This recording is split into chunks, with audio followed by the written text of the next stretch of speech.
Clarence Thomas views his life story as, quote, the story of an ordinary man to whom extraordinary things happened, end quote, as he states in his autobiography, My Grandfather's Son. To understand the life story of only the second African American man to sit upon the Supreme Court, one must start at the beginning of Clarence Thomas's very humble upbringing. Clarence Thomas was born on June 23, 1948, in a tiny isolated town called Pinpoint, Georgia. Pinpoint was a very marshy stretch of land given to former slaves after the Civil War. Both sides of Thomas's family were former slaves who worked on plantations during the Civil War. According to Thomas, his ancestors survived on fishing, harvesting oysters, and digging for crabs. Clarence was the second of three children born to Leola Williams and MC Thomas. He had an older sister named Emma May and a younger brother named Myers. When Clarence was just a toddler, his parents divorced.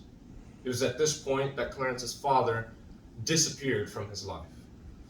His now single mother tried to support the family by picking crabs and cleaning houses. She barely scraped by. A house fire destroyed their home a few years later. It was at this point Clarence's mother sent Clarence and his brother Myers to live with her parents, Myers and Christine Anderson. Eventually, Clarence began to call his grandfather by the name of Daddy, and that is how he viewed him, as a father. Clarence only saw his real father once as a child when he was 9 years old, but never saw him again until after high school. His autobiography says that Clarence describes his grandfather as dark, strong, proud, and determined to mold me in his image. He goes on to state that his grandfather was the one hero in my life. What I am now is what he made me. Clarence's grandfather had little formal education himself and was basically illiterate, having only gone to the third grade.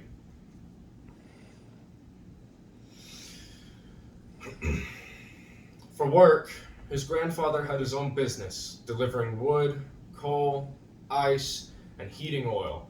The business, coupled with his grandfather's work ethic, provided a modest home with indoor plumbing for Clarence and his brother and his grandparents.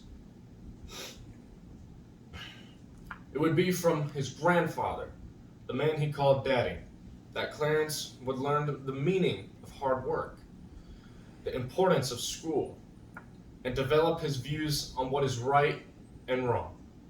Because his grandfather placed such a high value on education, Clarence and his brother Myers were enrolled in grammar school at St. Benedict the Moor, an all-black facility, in which nuns expected students to do their absolute best.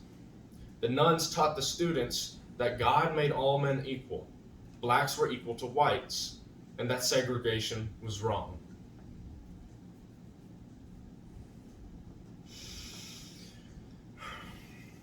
Education was so important to Clarence's grandfather that he joked that if one of the kids died, he'd take their bodies to school for 3 days to make sure they weren't faking it. After grammar school, Clarence attended St. Pius X, a Catholic school for blacks. By the time Clarence was 16, he decided he wanted to become a priest and attended St. John Vianney, which had a much higher tuition and was an all-white school. Clarence told his grandfather of his plans, and his grandfather agreed to pay the higher tuition on one condition. Clarence could not quit. He had to see it through to the end. Clarence promised his grandfather that he would not quit. A few semesters later, Clarence was starting to doubt his will to become a priest.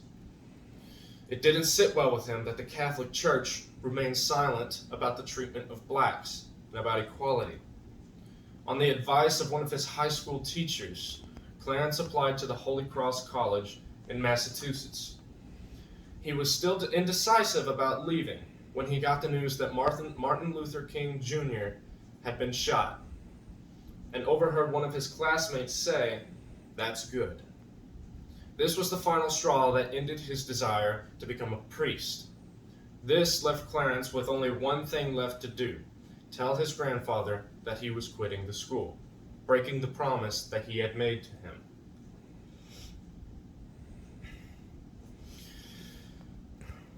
As a result, his grandfather told Clarence that because he was acting like a grown man, he had to make decisions like one.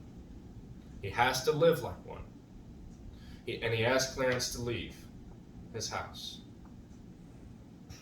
Excuse me. Clarence had nowhere to go, so he went back to his grandmother's house. He went back to his mother's house. That summer, Clarence got a part-time job until his acceptance at Holy Cross. According to Mayor and Abramson, Clarence felt more at home at the Holy Cross than anywhere else. There were black students that made Clarence, I'm so sorry. There were black students that Clarence quickly made friends with. He also became popular among the white students there. During his years at college, Clarence Thomas was attracted to the militant Black Power movement. He helped found the Black Student Union at the college. Racism seemed to be his answer for every question he had.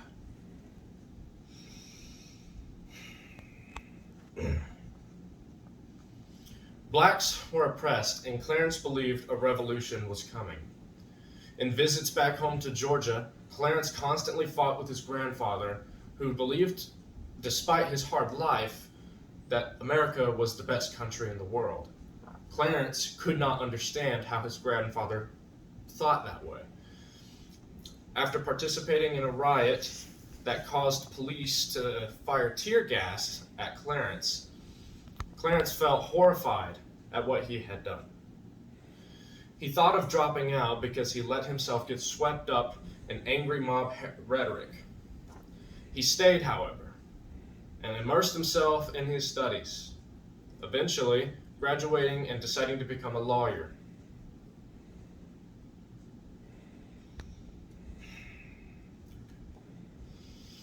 Clarence Thomas was accepted into Harvard Law and into Yale.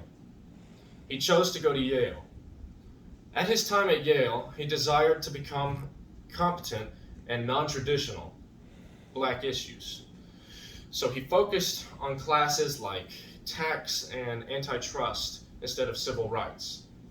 He was upset that affirmative action aided in his acceptance to law school, noting that he had always to prove that he was not dumb and that he was accepted because of his merits as well.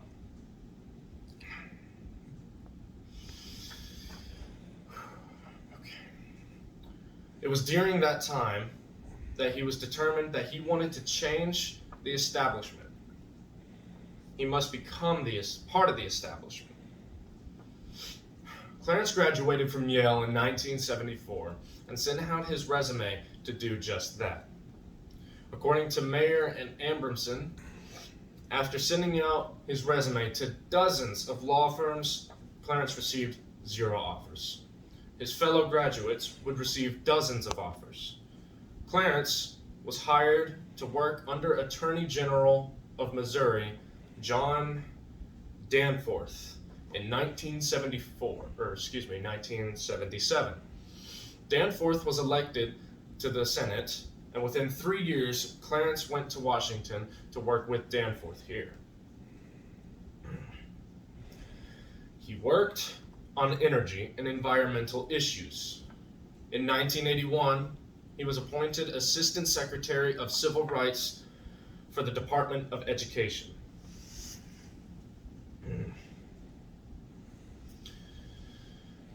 Shortly after that, according to Landau, Clarence Thomas was nominated by President Reagan and moved to the head of Equal Employment Opportunity Commission. Thomas would work at the EEOC for about 8 years. In 1983, Clarence received the worst news of his life. His daddy, also his grandfather, passed away from a stroke. Although Clarence and his grandfather had disagreed in his 20s, as Clarence matured and grew, he thought their relationship was on the mend. In fact, according to Thomas, they had hugged for the very first time in his last visit home. Clarence had hoped that it would be the start to a close relationship.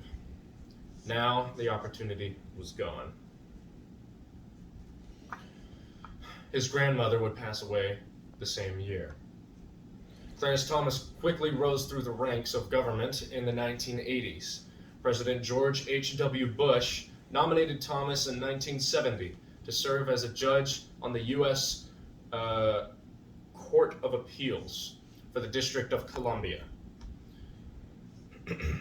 Clarence had only served 18 months when, according to Wells, on July 1st, 1991, Bush nominated Clarence Thomas to the Supreme Court, describing him as the most qualified. The backlash for Clarence Thomas's nomination started immediately. According to Wells, the opposition to Clarence's nomination believed that Clarence Thomas had conservative views, and it had made him a willing tool of the white establishment, and they were soon joined in these charges by the white men who opposed him in the Senate.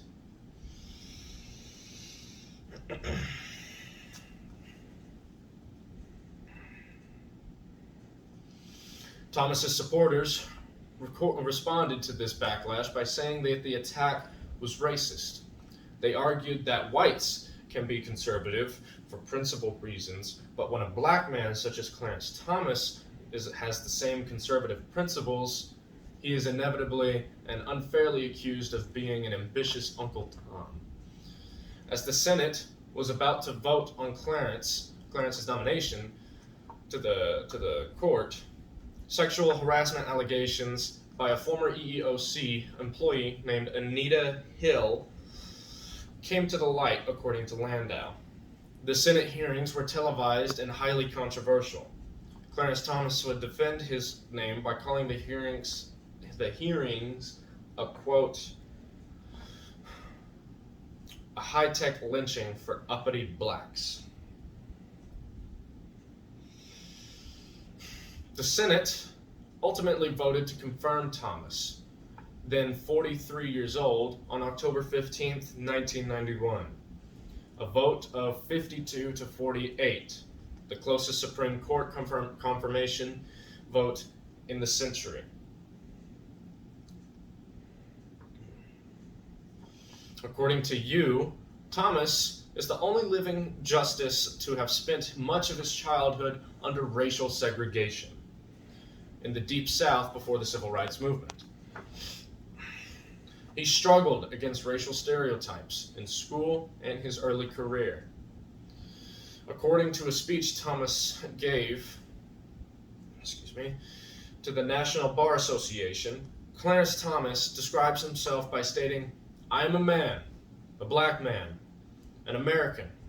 I am a man free to think for myself and do as I please." Indeed, Clarence Thomas was able to rise above it all and become the second African American man in the United States to sit on the Supreme Court.